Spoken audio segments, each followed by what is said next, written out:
A desinformação sobre saúde não é um fenómeno recente, mas com as redes sociais ganha novos contornos. Na área do cancro, a informação falsa pode ter perigos reais, como o abandono de tratamentos eficazes.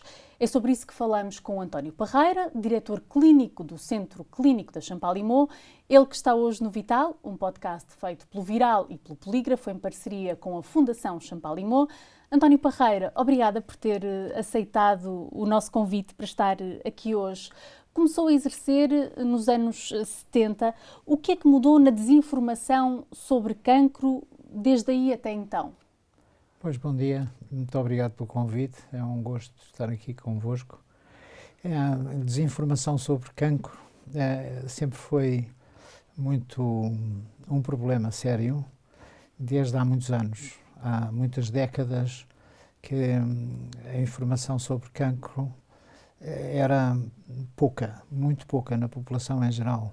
Felizmente isso foi sendo ultrapassado com o acesso à informação e a pedagogia para que haja maior capacidade de aprendizagem daquilo que são as consequências das doenças em geral e do cancro em particular, que neste momento tem um papel cada vez maior na vida das pessoas, porque está à beira de se tornar a maior causa de morte e ultrapassar aquilo que é a principal causa de morte ainda hoje na maior parte dos países mais economicamente mais robustos, que é a doença cardiovascular.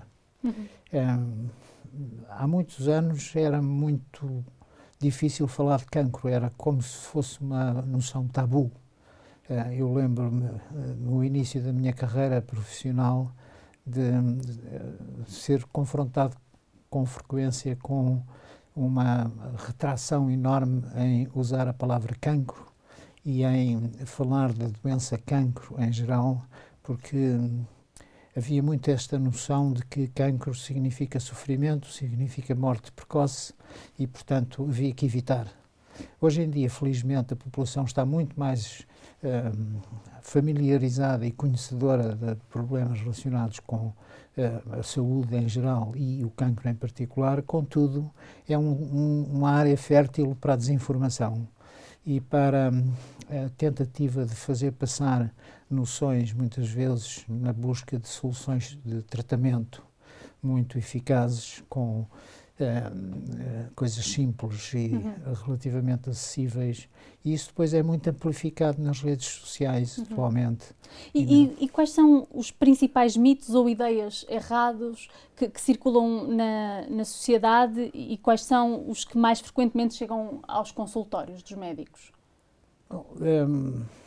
Uma delas tem a ver com a possibilidade de tratamentos com medidas relativamente simples e com a utilização de certos produtos ditos naturais que às vezes são genericamente benéficos, mas raramente produzem curas propriamente dito, mas que acabam por assumir um papel relevante nesta desinformação que as pessoas têm sobre o cancro e sobre vários tipos de cancro, como é que se trata ou como é que se podem tratar.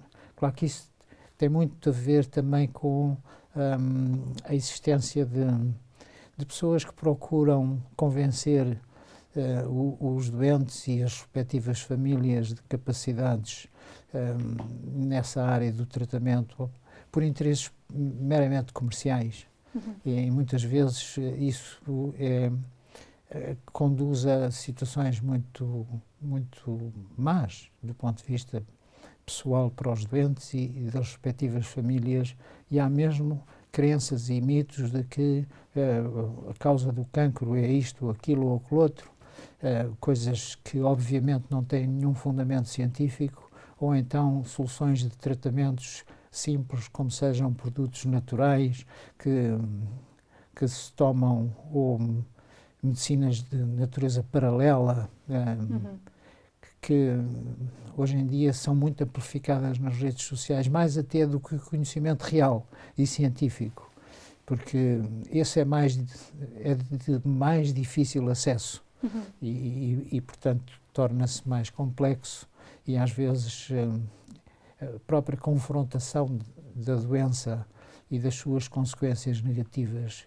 que infelizmente ainda tem, e muito, faz com que as pessoas se agarrem a ideias de que algo as vai salvar, como sejam substâncias que fazem parte do nosso dia-a-dia, como comer certos alimentos, utilizar certos produtos naturais que vão fazer, na convicção de muitos, que vão fazer a grande diferença, mas no fundo acabam por ser prejudiciais porque afastam os doentes da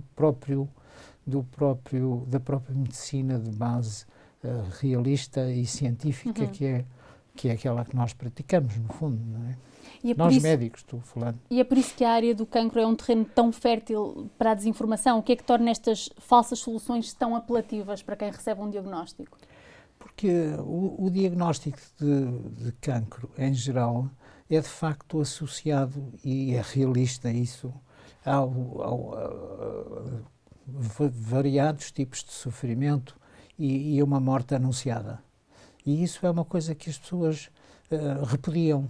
Em geral, todos nós não queremos ser confrontados com isso. E, portanto, vamos à procura de soluções fáceis para iludir essa circunstância e fazer com que a pessoa acredite que vai ultrapassar isso e vai ficar bom. E, portanto, torna-se permeável, digamos, à informação mais simplista ou mais otimista, mas que no fundo não tem fundamento real. Até porque esse conteúdo é mais apelativo, não é? É, exatamente. Portanto, as pessoas procuram uma solução milagrosa, no fundo, que há de vir, há de surgir, algures, nem que seja a comer umas ervinhas ou a tomar umas bebidas com uma substância diluída qualquer que não tem nenhum fundamento, ou então fumar umas ervas. Há inúmeros exemplos desses nas últimas décadas sobre consequências até muito negativas dessas, porque expõem as pessoas a substâncias perigosas ou potencialmente perigosas e ao mesmo tempo afastam as pessoas do tratamento possível. Isso são consequências reais. Que outras consequências pode ter a desinformação sobre cancro, em concreto? Por exemplo, falou do abandono do tratamento. Sim. Conhece casos em que isso tenha acontecido? Conheço casos em que isso tenha acontecido, porque há situações em que, de facto, do ponto de vista médico, realisticamente não têm solução.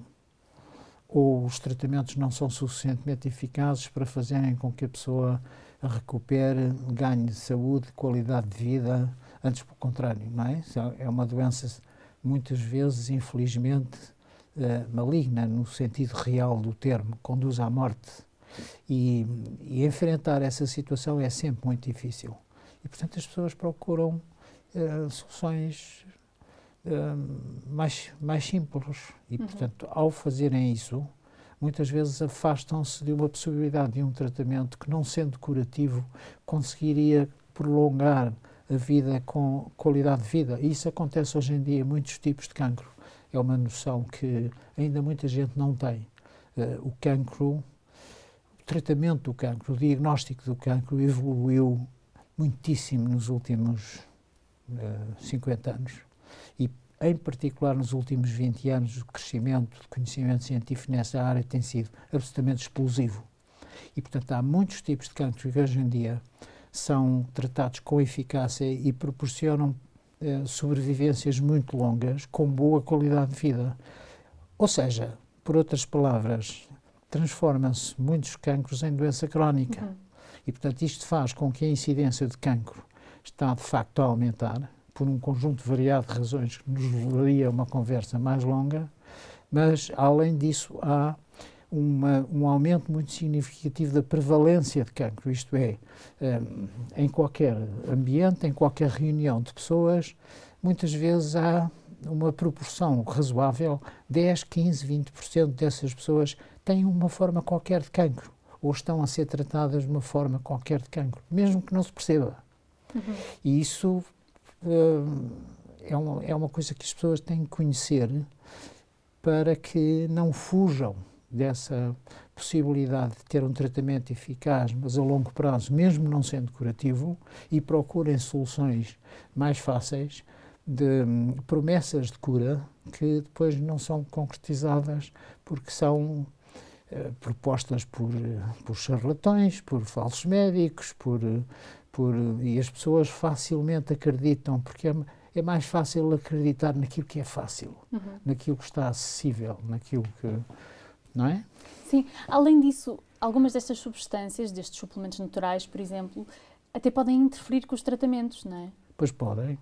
Alguns fazem-no de uma forma negativa, outros são relativamente inócuos, inocentes, não fazem mal nem bem, antes pelo contrário. Mas há algumas circunstâncias em que essas substâncias podem interferir com tratamentos medicamentosos e fazer isso de uma forma negativa. Ou então podem até, em certas circunstâncias, eu conheço alguns exemplos desses, de efeito potenciador dos chamados efeitos secundários que os medicamentos antineoplásicos, anticancro têm. Isto é, podem tornar um medicamento que tem algumas possibilidades de causar efeitos secundários, fazer com que esses efeitos secundários se tornem muito exuberantes por causa da interferência de uma substância que se julgava estar a ser muito útil para o tratamento. Porque muitas vezes há esta ideia de que os produtos naturais são inócuos e não é bem assim. Pois não, claro. É isso mesmo. E como é que se gera na prática clínica situações em que o doente insiste numa crença incorreta ou resiste à orientação médica? Quais são as estratégias mais eficazes para corrigir informação falsa e desconstruir estas ideias em consulta sem comprometer a relação de confiança com o doente? Isso muitas vezes tem que ser feito com muito cuidado e com muito carinho, eu diria. E isso é uma das componentes importantes da prática da oncologia, é a necessidade de tratar os doentes e os familiares com uma noção que, na minha perspectiva pessoal, é muito importante na prática da medicina, principalmente na oncologia, que é a compaixão. Não há outra forma senão de tentar persuadir aquilo que as pessoas dizem numa boa, explicar exaustivamente, tão minuciosamente quanto possível, e não há muitas formas de combater isto senão com a verdade. É preciso saber explicar a verdade e explicar os detalhes daquilo que é a doença, daquilo que são os tratamentos acessíveis e não falsear o problema, porque o falsear o problema expõe quer o doente, quer as famílias a perderem a confiança no próprio médico. E, portanto, para consolidar essa confiança, há que ser persuasivo, há que ser cortês, há que ter compaixão pela pessoa e ser capaz de explicar, às vezes de uma forma redundante, cansativa, exaustiva, mas isso é a forma de ganhar a confiança, quer do doente, quer de famílias, e fazer-lhes ver a realidade. E a verdade tem muita força, não é? É o que é, e portanto a gente tem que saber enfrentar de uma forma correta. E no geral, o que é que os médicos e a comunidade científica podem fazer para combater a desinformação de forma mais eficaz? Tornar a informação sobre cancro mais clara e acessível pode ajudar? Pode. E de facto isso é um componente muito importante que as próprias instituições que se dedicam a este tipo de trabalho, nomeadamente na Fundação Champalimau, nós temos essa preocupação, que é fornecer conteúdos de base científica que dão informação sobre aquilo que se expõe os doentes a circunstâncias de sofrimento, não é? Aliás, porque isso é uma imposição até do ponto de vista ético e legal absolutamente essencial hoje em dia, que é fazer com que os doentes sejam capazes de compreender o tratamento que vão fazer e assinarem aquilo que se chama um consentimento informado, esclarecido e livre, e muitas vezes isso tem que ser feito por escrito, para que haja um documento que o comprove. Que o comprove, quer no momento, quer para eventual avaliação futura daquilo que é a evolução de uma determinada doença. Por fim, queria-lhe perguntar como é que os cidadãos podem distinguir informação científica credível de conteúdos falsos ou sem fundamento que circulem nas redes sociais, a que sinais de alerta devem estar atentos? Pois isso é de facto difícil. Aquilo que muitas vezes são perspectivas de grande facilidade e de grande que vão contra aquilo que é uma ideia estabelecida, mas apesar de tudo fundamentada naquilo que é real, pode alertar as pessoas, mas não é fácil distinguir a aldrabice da realidade. E, portanto, isso só se consegue através de ir procurar fontes de informação e ir procurar a existência de um contraditório em relação com aquilo que se está a propor. É claro que, por exemplo, toda a gente sabe que determinados cancros, como o cancro do pulmão ou outros, são doenças muito malignas e que com frequência provocam a morte. Portanto, se alguém de repente aparece a anunciar a cura fácil e milagrosa do cancro do pulmão, há que questionar, será que isto é verdade? Onde é que eu vou procurar a informação?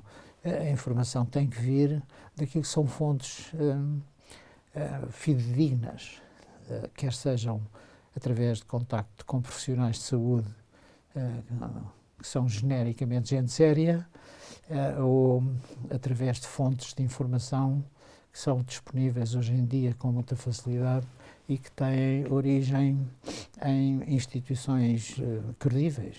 É preciso ter uma atitude proativa, então? É preciso ter uma atitude proativa, porque não tendo, acaba por se ficar mais exposto àquilo que é a manipulação da informação no sentido de obter ganhos de natureza financeira ou outros, e que pode ser muito prejudicial na vida das pessoas, não é? Obrigada. Nada, foi um gosto.